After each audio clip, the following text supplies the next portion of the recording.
So we're still in the business of talking about some of the projects that are actually building on here.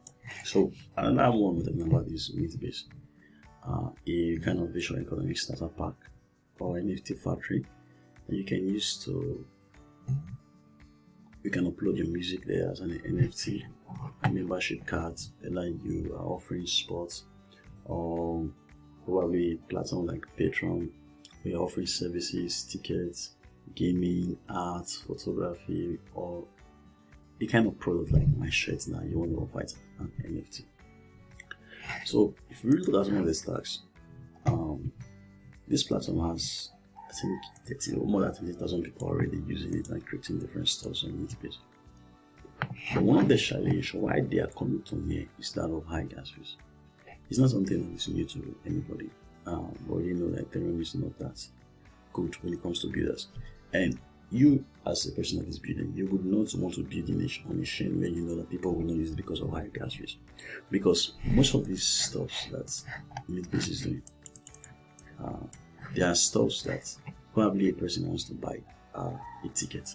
How much is a ticket? Maybe a ticket will cost less than maybe $20, but you are saying that a person should pay $20 to issue such a ticket. It's something that is not sustainable. That's why they are moving to me.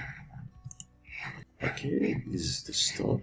So it's already on Coinbase.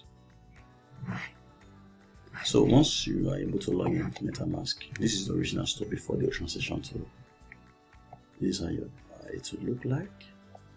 Then I can create a store. Yes, click create store. Let me say hi crypto. Let's see. Create an account. So it's not even working now. So we'll have to wait for Near. So let's go to the Near testnet. So this is the testnet. You can sign up with Twitter or your email to get a testnet.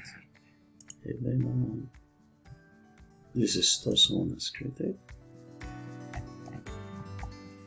You can see what they've created. Can I create a store? But basically, these ideas. So they are coming to the NFT space and they are coming to me. So keep an eye on that.